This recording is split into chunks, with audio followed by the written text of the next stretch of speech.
Caribbean is, there we go. Okay, the recording's officially begun. The first question that we're going to kind of unpack as the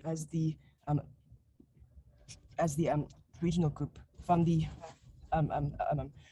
Caribbean is how Africans and people of African descent found themselves where they are. I'll open the floor here. I don't want to pre-script any responses. I don't think there's a right or wrong, but it is trying to gather as much as we can. Colleagues, please do engage. I've got good company in the room. I'm gonna close my mic, and I'm gonna pass the mic over to you all, please. Thank you. I'm happy to Lewis, start. would you like to give some of your? Can you hear me? Yes, we can hear you. Yes, as I said, I'll start. I'm Marjorie Lewis. I'm a minister of the United Church in Jamaica and the Cayman Islands, currently chaplain at the Manning Memorial Chapel, Acadia University in Canada. I don't want to say too much because I'm on a panel tomorrow, but I will at least start things today. Of course, for the Caribbean and North America, the enslavement of Africans as chattel slavery is a major way in which they came.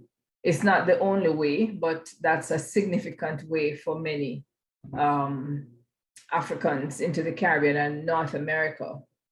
I'm in Nova Scotia, Canada, which is also interesting because you also had Africans who came into Canada and Nova Scotia enslaved.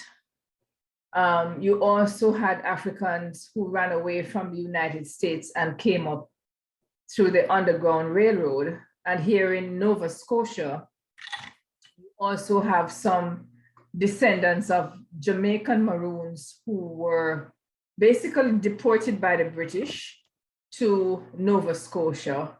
And most of them eventually opted to go to Sierra Leone because the conditions were so awful here. So let me just leave that. Of course, in later years, we have migrants, and certainly from the Jamaican end, a lot of Jamaicans, 20th century in particular, would target Britain, the United States, and Canada as main countries for migration in seeking a better life. So that's my opening bat at the wicket.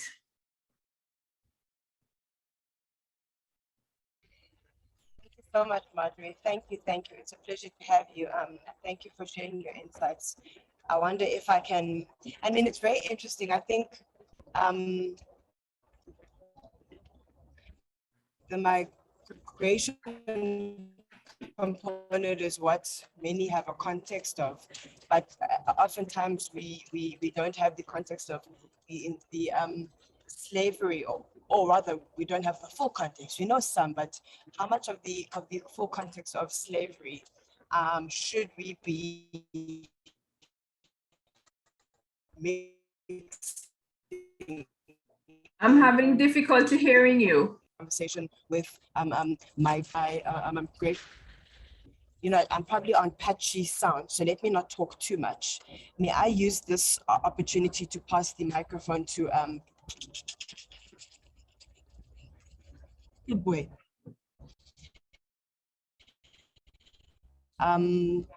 Comrade Kibwe, if you can come on to add more of your thoughts to the first question that our colleague has started responding to, or would you like to add your thoughts to the second question, which I've posted in the chat box too?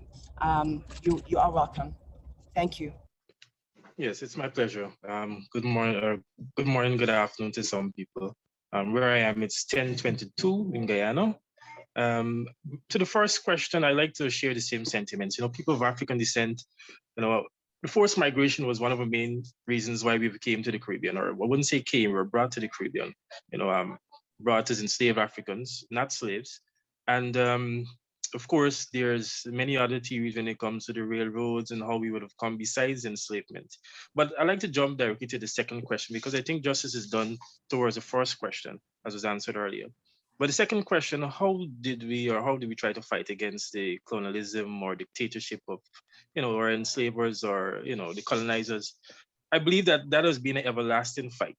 As we've seen, for example, in Guyana, in 1966, we would fought for our own independence. And across the Caribbean, you've seen many countries. Only recently, Barbados, of course, sort of gained their independence and become a republic.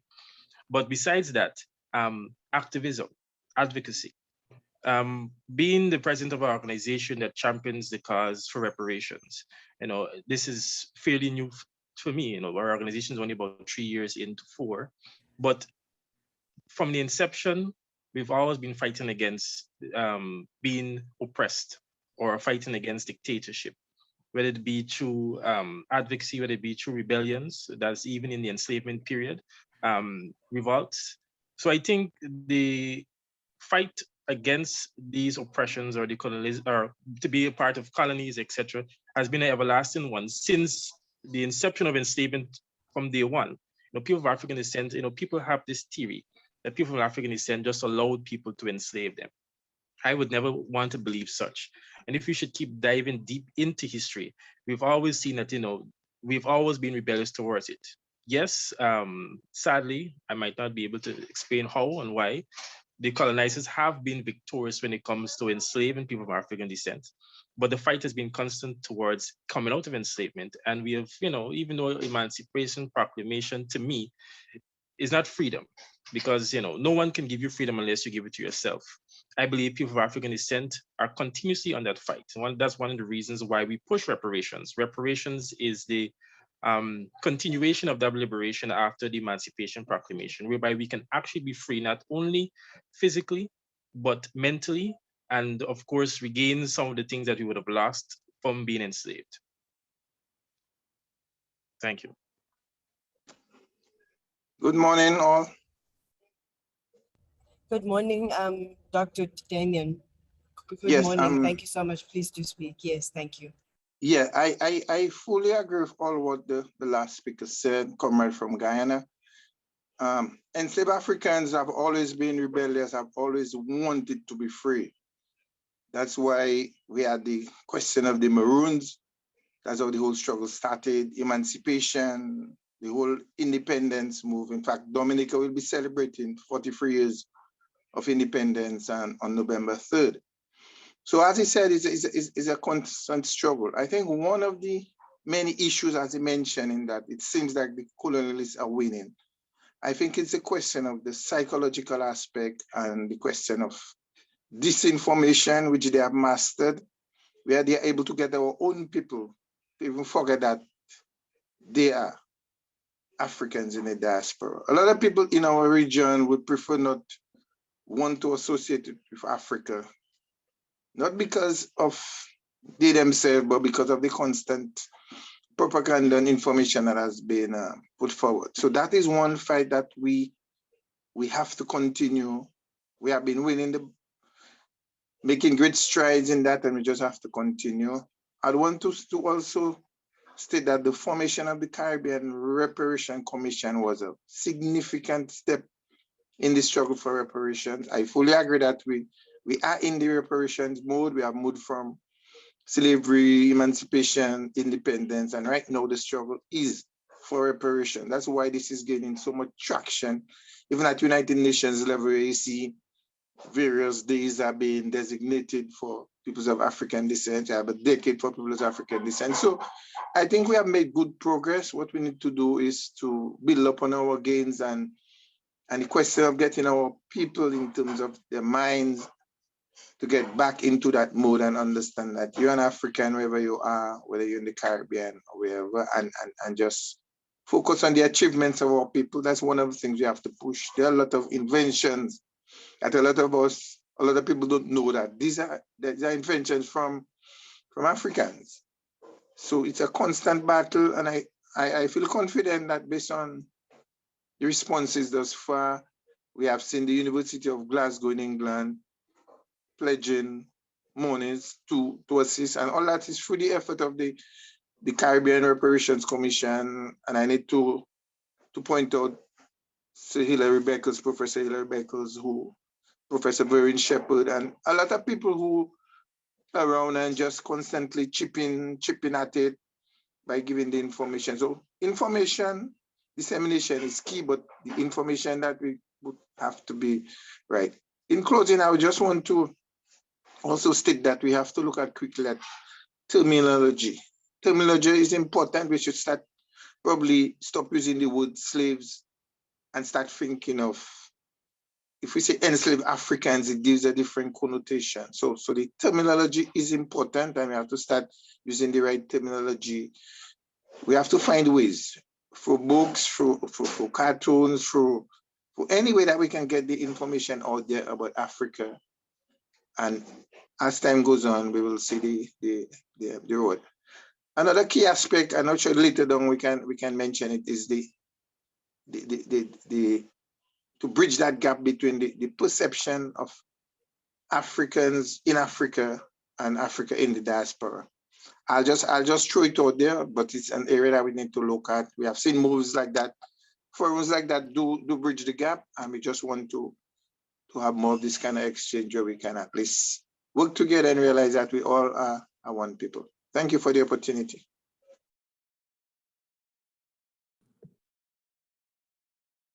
Hi, good morning. Hilary Brown here. So I just wanted to endorse really all of what the speakers before have said, Kibwe, Dr. Dublin, and our other colleague who spoke before. I think that, I support the view that, how we got here started with that period of enslavement. And I do believe that racism was born out of slavery.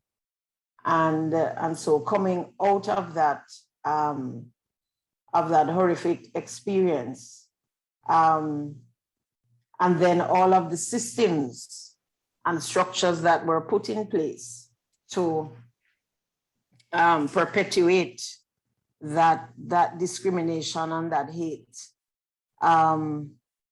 and which, through various colonial structures. And of course, we saw the Jim Crow era in the United States. We saw apartheid in South Africa. So although I know that Africans on the African continent are not as connected, maybe not as aware, but the point is that the history of that enslavement and the related racism born out of it is something that affects all of us.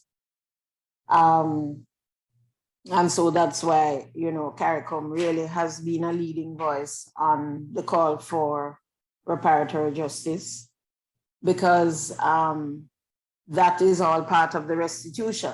You can't move past where we are without an acknowledgement of the wrong that was committed against the African continent, and the way in which the underdevelopment of Africa and of the Americas was directly related to this experience.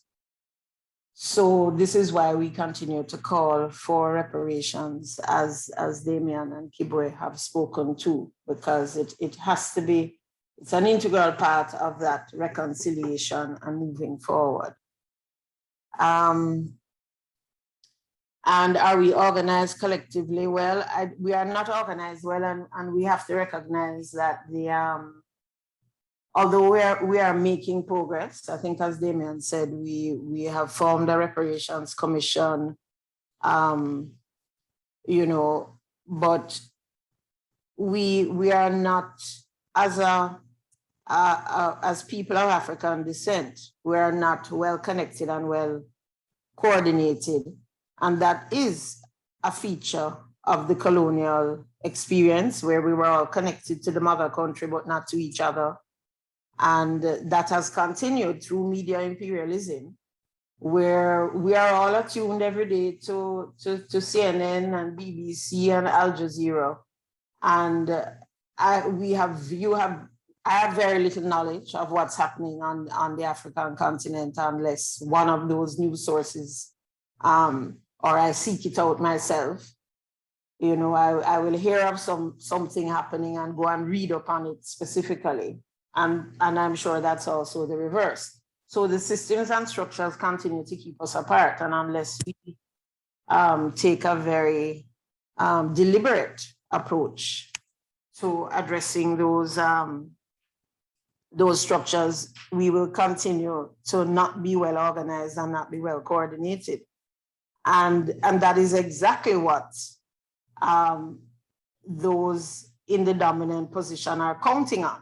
They know that we're not well organized, and they know that the structures do not facilitate our working better together. And so that is part of the resistance that we really have to put up as well. And so I guess, you know, that is why I felt that this conference was an important way of making some of those connections. And I tried to get the word out to some of the, you know, our colleagues here in CARICOM and in the CARICOM Reparations Commission. I'm very happy to see so many of them online today. But that really is the conundrum, and that really is what we need to do. Very recently, I was invited to join a group of civil society activists and scholars, and we were working together to submit a proposal for funding a major race project. And it was a fascinating experience for me because I made connections with people in the African continent, in the African diaspora in Europe, that I never knew before, had never worked with before. And it really was a very inspiring experience. And so, and it also brought home to me how much we are not connected, and how much more we need to do to work together. So I will stop there, and thank you.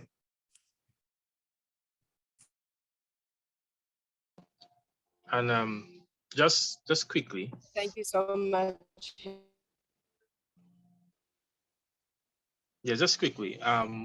Concerning the same third question on organizing, you know, I think we should have an active portal whereby, for example, when in the opening ceremony, we heard about in Johannesburg, the university would have done talks about reparations, which of course should be added. Those deliberations would be added into the conference in the future. Yes, please come through. Yes, thank you. Yes, sorry about that. Yes, I said as I was talking about, or as continuing from what Dr. Brown was talking about when it comes to organizing, on how organized we are, I believe that we should have an active portal that keeps us connected and keep us not only connected by who is a part of what and what is actually happening.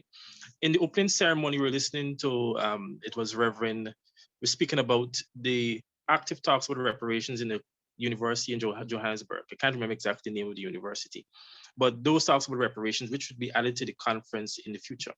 Those are things that I was never aware of.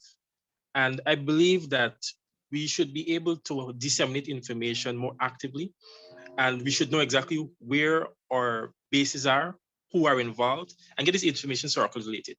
For example, I'm sure some person may not know who I am, and I might not know who some persons are. Until a conference like this, then we might have the opportunity to know who is who and what they are doing, etc. If we can have an active portal that only waits for a conference, but on a regular, if somebody is newly appointed or if somebody is doing something recent, it can be sent to that portal so people can be updated beforehand, before a conference. You know, it gives the movement more momentum. Because if you should wait for, most conferences comes annually, some comes quarterly, and within those spaces of time, waiting for a conference, then to know what is really happening, a lot is being done against us as people.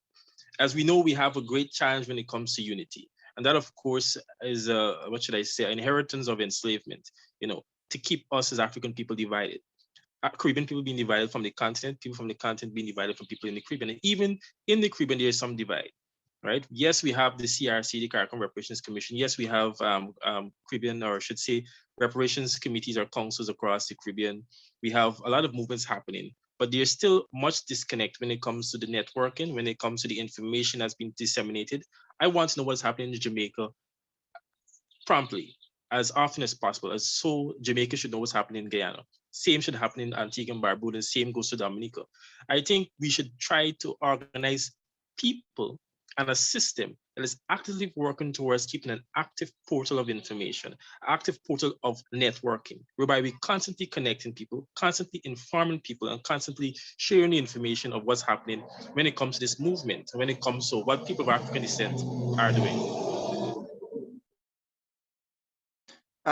Quickly, if I may, just to follow up on Kitwe's point, the CARICOM Reparations Commission recognized that and established what we call the Center for Reparations Research based in Jamaica, UAE, with support from UAE. And this organization is doing some sort of what he mentioning. Probably we need to up the game, because each of the National Reparations Committee have representations on the CARICOM Reparations Commission. So through this Center for Reparations, which they put out information frequently, coordinate information from around and inform. But I fully agree that probably we should maybe take it to another level. So this will be noted. But there already that organization that exists that could serve in terms of the role he's mentioning there. And just to follow up on some of the questions as to what should be done. I mentioned earlier, we must never underestimate the power of the media manipulation. As Hillary mentioned, the colonialists, they are organized and they have always been part of the strategy is divide and rule. So we have to be able to counteract that. And it's a constant battle. The structures are in place. Some of these are structures that we cannot dismantle, but what we have to do is set up our own structures and work closer together, and once we strengthen ourselves for our own structures, then we can have our information flowing and we can be connected. So it's work in progress. It's a constant activity. You have to get the young people involved. And as you mentioned, there are a lot of different organizations. It's representing themselves. You have the Rastafari movement, which is in all the islands, but that level of coordination and organization to come together as one unit, one voice, and express what you have to say. But I'm confident, based on the time I've been in the movement, that I'm seeing serious impact. The word is getting around. We're seeing serious reaction to it, even from the colonial countries and even institutions like insurance companies and universities who benefited from the proceeds of slavery. We're starting to see them coming around, and that was only possible because of the constant dialogue and constant information that we put out there. So we just have to continue, and then we'll see the impact as time goes on. Yes, I wanted to make another comment too on the Permanent Forum on People of African Descent, and to say that this is really a very welcome development within the framework of the UN, and certainly gives us a platform to advance some of the burning issues that we have. And so we need to give our full support to that, and to be also very vigilant about how it is treated within the UN system.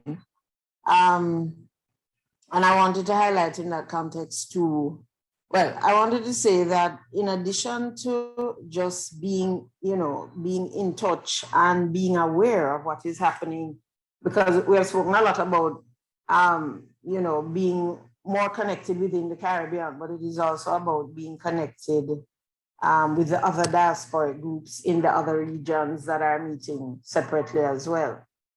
But I think an important part of what we need to be able to do is also to be able to come together in a very strong way on issues that are important to us and to push back on them.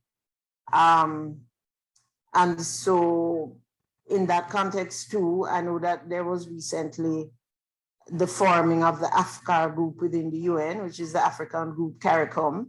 And so those countries numbering 68 have agreed to work together within that forum. But I think the one that concerns me greatly is what happened recently with the 20th, the commemoration of the 20th anniversary of the Durban Declaration and Program of Action and the Race Conference of 2001. And seeing those 37 countries that boycotted and sort of had this trumped up reason that the original conference had anti-Semitic overtones, and so from thence onwards, they are going to boycott any commemoration of Durban. And I think this is something that we all need to push back very strongly on, because there was certainly nothing anti-Semitic about this 20th anniversary. And to me, it's just clearly an excuse for those countries to not engage on this matter of race and racism and xenophobia and so on. And that is where I would have liked to have seen all of the voices of the countries of Africa and in her diaspora really push back very strongly on what happened with that commemoration, because when they come to do Durban plus 25 and Durban plus 30, we're going to be getting the same thing. So it is our solidarity on matters of importance that I think is key. And one of them too is reparations, whereas the Caribbean is pushing forward very strongly on this and with a lot of support from our diaspora colleagues in the United States. We know that it still doesn't have much traction and maybe not as much understanding and not as much support as we would like to see on the African continent. So this is another area that we need considerable work. Thank you.